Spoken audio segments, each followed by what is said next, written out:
10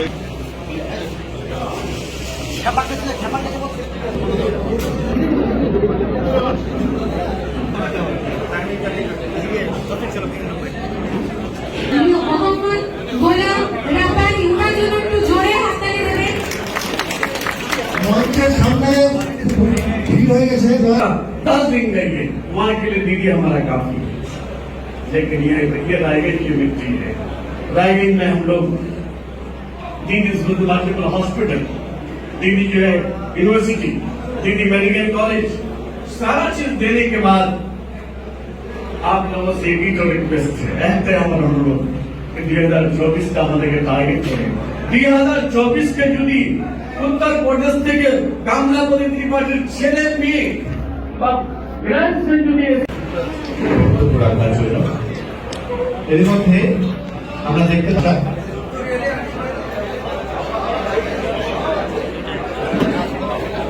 উপস্থিত আছেন উত্তর দিনাজপুর যুব তৃণমূল কৌশল গুরু মহাশয় থেকে শুরু করে বিভিন্ন উত্তর দিনাজপুর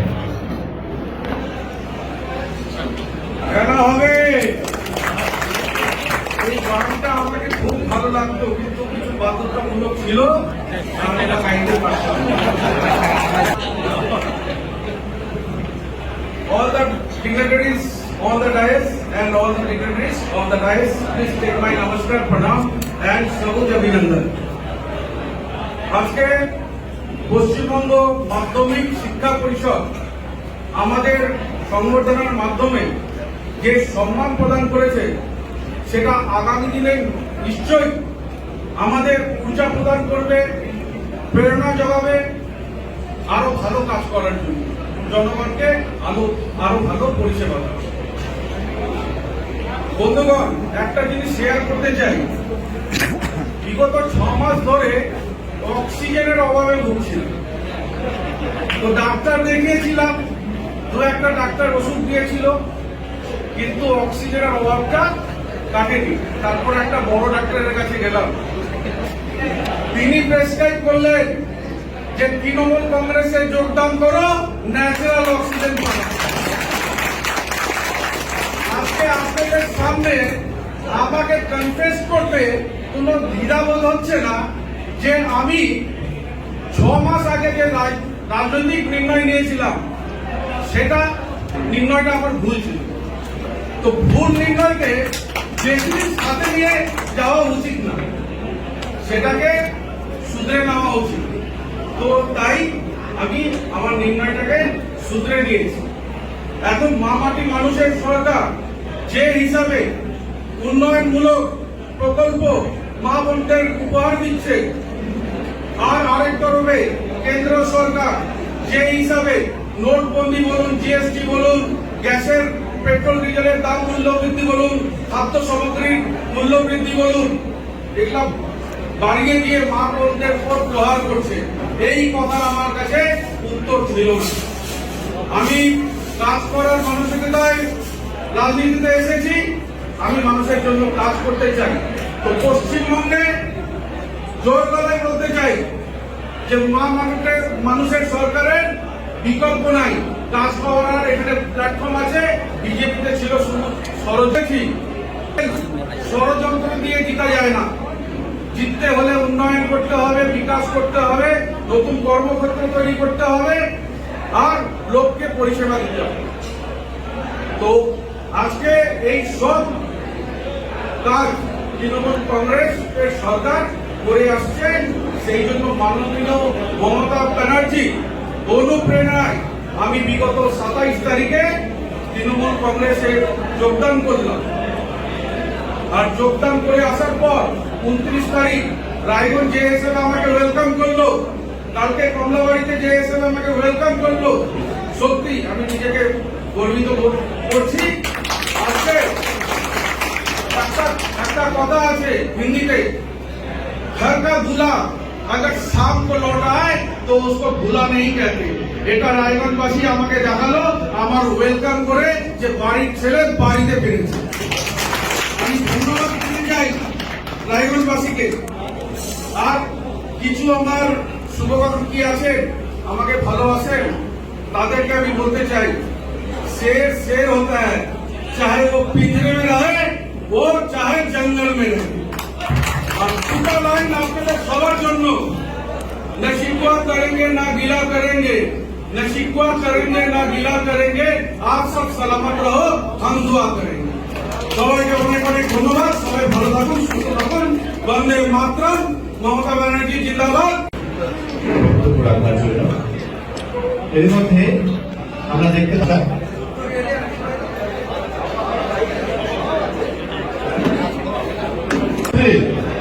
যিনি নিজেও শিক্ষক, ইসলামপুর হাই স্কুলে এখনো উনি শিক্ষক আছেন, যেহেতু ডিউটি আছেন বলে শিক্ষকতা করছেন না।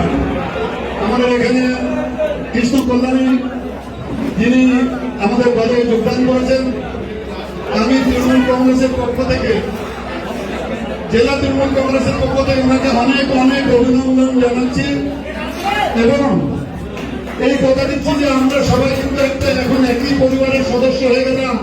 রায়গঞ্জের উন্নয়নের স্বার্থে আমরা সবসময় ওনার পাশে থাকবো। এখানে উপস্থিত আছেন আমাদের সন্দীপ বিশ্বাস মহাশয়, পৌরসভা পৌরপতি আছেন, কৌশিকগণ আছেন, আমাদের গোড়া রঞ্জন সরকার, গৌতম পাল, আমাদের যিনি জেলা সভানেত্রী চৈতালি ঘোষ, আরো হেডমাস্টার আমাদের এখানকার শ্রী ডব্লিউবিএসডিএ যিনি জেলা সভাপতি কুশল, খুব ভালো কাজ করছে। আমাদের সাবডিভিশন সভাপতি আছেন ইজাজ সাহেব। সর্বোপরি আপনারা যারা প্রধান শিক্ষক, সহশিক্ষক, শিক্ষক কর্মী যারা এখানে উপস্থিত আছেন, সবাইকে তৃণমূল কংগ্রেসের পক্ষ থেকে অনেক অনেক অভিনন্দন। আপনারা যার যেখানে জেলাতে যার বাড়ি যেখানে আছে, ওখানে যে মাদার সংগঠন আছে, একটা অনুরোধ করবো তাদের সঙ্গে একটু যোগাযোগটা রাখেন। কেন আমারও রাজনৈতিক অভিজ্ঞতা দীর্ঘদিনে, আমি দেখেছি আপনাদের ওই গ্যাপটা ওখানে থেকে যায়। মাদার্স যারা সংগঠন করে ওখানে, তাদের সঙ্গে যদি আপনারা যোগাযোগটা না রাখেন তাহলে কিন্তু সাংগঠনিক শক্তিটা বৃদ্ধি পায় না। এটা চেষ্টা করবেন যেন ওখানে যখনই মিটিং থাকবে সব মিটিংয়ে আপনাদের যেতে হবে, তার কোনো মানে নেই, কিন্তু যোগাযোগটা রাখেন। যোগাযোগটা রাখলে দলের শ্রীবৃদ্ধি ঘটবে। আমরা দেখেছি বিগত দিনে এবিটিএস সিপিএমের টাইমে আমরা শিক্ষক সংগঠন দেখেছি, এবিটিএস একটা শিক্ষকের এদিক ওদিক নড়ার কোন উপায় ছিল না, কিন্তু সেই জিনিসটা আমরা এখন দেখতে পাচ্ছি না। এখন আমরা সংগঠনটা করি ঠিক, কিন্তু মন থেকে সংগঠনটা করতে হবে। গৌতম বলল তখন থেকে সব শিক্ষক সংগঠনের সঙ্গে জড়িত করে দেবে, জড়িয়ে যাবেন, কিন্তু দলটাকে একটু মন থেকে করেন।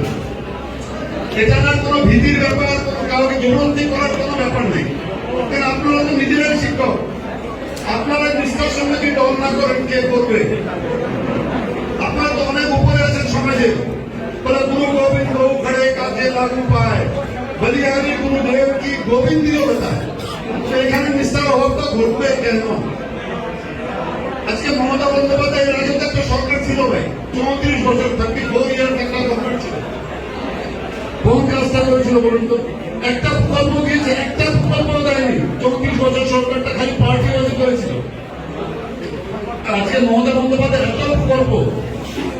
নরেন্দ্র মোদী ক্ষমতার আসার আগে 15 লক্ষ টাকা দুপুরে চাকরি নিজের সংসদে দাঁড়িয়ে, পার্লামেন্টে দাঁড়িয়ে বলেছিল সে জুমলা দেওয়া, মানে ওগুলো মিথ্যা কথা আমরা বলেছিলাম। মুখে যদি জুমলা শব্দের মানে সার্চ করেন পাবেন যে মিথ্যা প্রতিশ্রুতি, ওটা জুমলা। কিন্তু মমতা বন্দ্যোপাধ্যায় লক্ষ্মীর ভান্ডার দিবেন, ওটাকে জুমলা বলেননি। লক্ষ্মীর ভান্ডারে আপনারা টাকা পাচ্ছে, মা লক্ষ্মীরা, যারা লক্ষ্মীরা আবেদন করছেন তারা সবাই লক্ষ্মী ভান্ডারে টাকা পাচ্ছে। আজকে কন্যাশ্রী পাচ্ছে, রূপশ্রী পাচ্ছে, সবুজ সাথী, স্বাস্থ্য সাথী, কত প্রকল্প, কিন্তু আমরা বুঝিয়ে উঠতে পারছি না। এই দায়িত্বটা আপনাদেরকে নিতে হবে। কেন আপনারা স্কুলে পড়ান, যেভাবে ছাত্রদের পড়ান সেইভাবে এলাকায় যারা মাদ্রাসা সংগঠন আছে তাদের সঙ্গে যোগাযোগ রেখে স্থানীয় লোকদের বুঝাতে হবে যে মমতা বন্দ্যোপাধ্যায় 2011 ক্ষমতায় আসার পরে এত কাজ করেছে, তো আমরা কেন ভোটটা দিব না?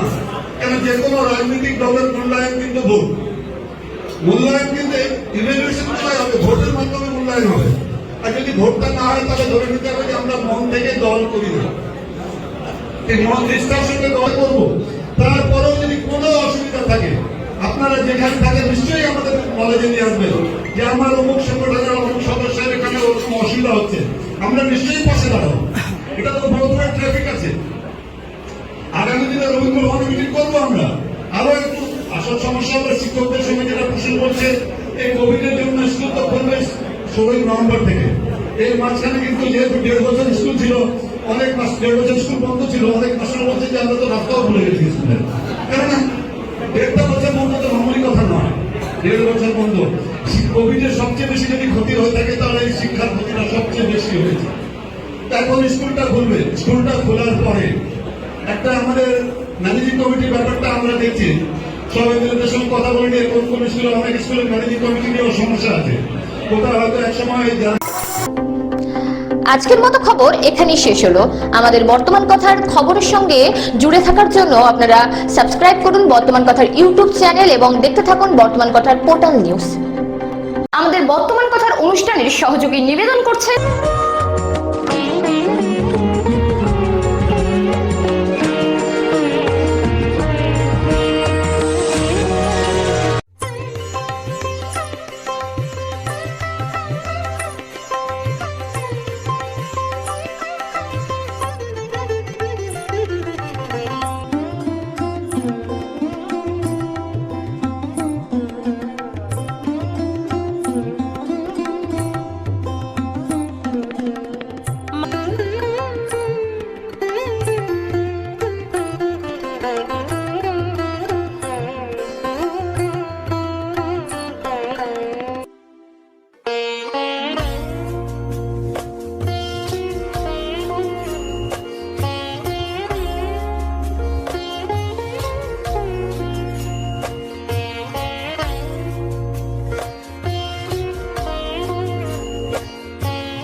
ধনতেরাস ও দীপাবলির উৎসবের প্রতি মুহূর্তের সোনার গয়না।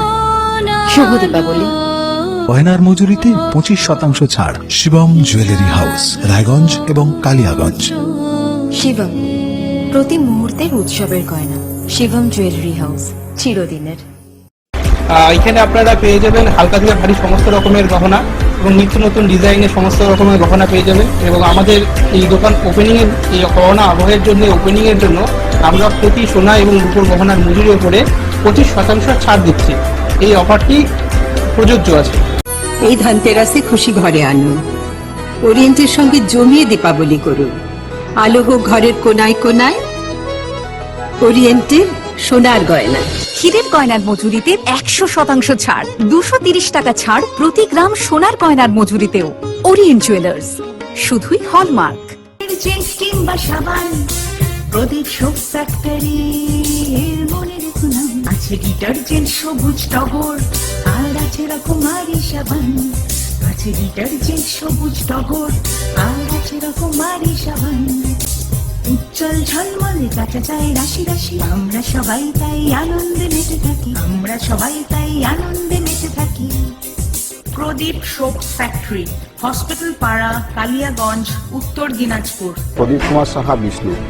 আচ্ছা, ম্যাচিং সেন্টার মানেই তো আমরা জানতাম যে সব রকম সবকিছুই রয়েছে, তো হঠাৎ করে শাড়িটা একটা আলাদা ভাবে। অ্যাকচুয়ালি আমি তো এতদিন রেডিমেডের মোড়েই ছিল, আমার রেডিমেডেরই দোকান ছিল। তো আমি চিন্তা করলাম, সবাই বলছে, কাস্টমার বলছে আমাদের শাড়ি হলে ভালো হয়, এই জন্য একই ছাদের তলায় চেষ্টা করলাম যে যদি এটাকে ছিল না, আমার শাড়িটা ছিল না, সেটাকে ভাবলাম যে সবাই যখন চাচ্ছে তাহলে এটাকে শুরু করা যাক। তাই আমি ওটা চেষ্টা করলাম, চেষ্টা করছি আর কি আস্তে আস্তে ওটাকে করার জন্য। আচ্ছা আচ্ছা, এক্সক্লুসিভ মানেই তো এক্সপেন্সিভ, তো সাধারণ মানুষের কতটা হাতের নাগালে, মানে সাধারণ মানুষ কি আসতে পারবে? তো অবশ্যই অবশ্যই, সবার জন্যই এই আমার এই এক্সক্লুসিভ শাড়ি হাউসটা শুধু মানে হাই সোসাইটিদের জন্য না, সবার জন্য, A to Z। 500 টাকারও শাড়ি পাওয়া যাবে, 200 টাকাও শাড়ি পাওয়া যাবে, আর 10,000 টাকারও শাড়ি পাওয়া যাবে। সবার জন্যই আমি এটা ব্যবস্থা রেখেছি, সকলের জন্য ব্যবস্থা রাখা আছে। বাহ।